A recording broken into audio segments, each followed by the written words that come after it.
حال شاہ نے اپنا بھاری ہوتا سر تھامتے آنکھیں کھولی تھیں۔ جب خود کو بے حد خوبصورت کمرے میں پاتے اس کی آنکھیں پھٹی، مگر دماغ میں دوپہر کا منظر گھومنے پر اس نے لمبی لمبی سانسیں لیتے اپنا تنفس بحال کرنا چاہا تھا، جو زاور شاہ کے ڈر سے بگڑتے نتیجہ اس کا کار میں بے ہوش ہو جانا تھا۔ اب دوبارہ اس خیال سے کہ یہ ضرور زاور شاہ کا ہی کمرہ ہوگا، وہ ڈر کے مارے آنسو بہاتی خود پر قابو پانے کی کوشش کر رہی تھی، جب کمرے کا دروازہ کھلا تھا۔ حال شاہ نے سہم کر اس جانب دیکھا، مگر کسی عورت کو اندر آتے دیکھ اس کی ننھی سی جان جانے سے بچی۔ آپ اٹھ گئی بیٹے؟ شازمہ شاہ نے نرم آواز میں اس کے قریب آتے پوچھا تھا۔ حال شاہ نے معصوم بلی جیسی آنکھوں سے انہیں دیکھا، جبکہ ہونٹ خود بخود مروڑتی وہ رونے کے چکروں میں تھی۔ شازمہ شاہ نے اس من موہنی حسین دلربا کو دیکھتے زیر لب ماشاءاللہ کہا تھا۔ اپنے بیٹے کی قسمت پر اچانک رشک آیا تھا، وہ بچی بہت معصوم سی معلوم ہوئی تھی۔ آپ کون ہیں؟ حالے نے ہلکی آواز میں کمبل خود پر سے ہٹاتے پوچھا تھا۔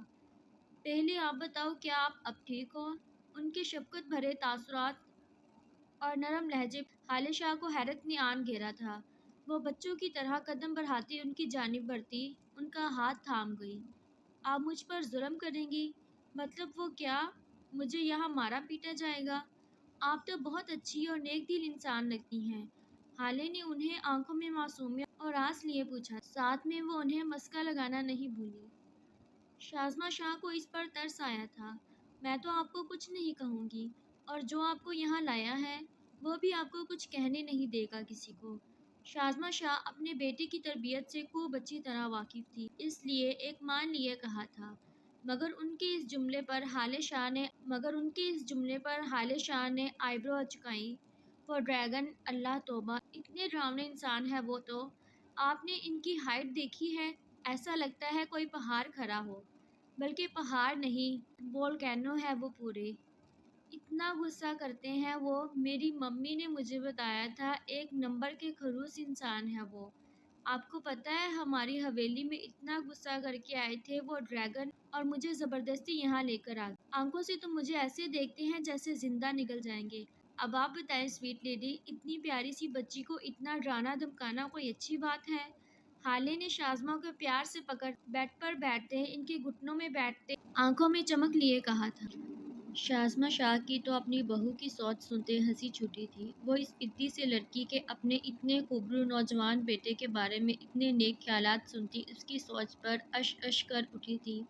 خوب جوڑی جمے گی ان دونوں کی، وہ دل میں سوچتی ہنسے جا رہی تھی، جبکہ حالے جو زاور شاہ کے ڈر سے تھوڑی دیر پہلے اپنے ہوش و حواس سے بیگانی ہو چکی تھی، اب ان کے ساتھ بیٹھے مزے سے ہنس رہی تھی۔ آپ ہنستے ہوئے بہت پیاری لگتی ہیں، ویسے آپ نے بتایا نہیں آپ کون ہیں؟ حال شاہ نے اپنے ڈمپلوں کے درشن کرواتے پوچھا تھا۔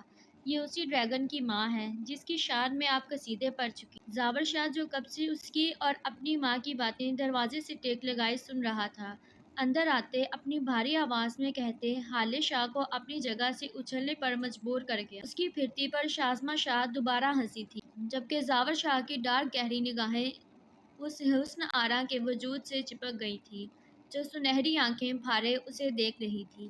زاور شاہ کی ماں، شازمہ شاہ نام ہے میرا، تم مجھے امی بھی بلا سکتی ہو، شازمہ شاہ نے حالے کے چہرے کو چھوتے کہا تھا، اور زاور شاہ کی جانب دیکھا جو واش روم کی جانب بڑھا تھا۔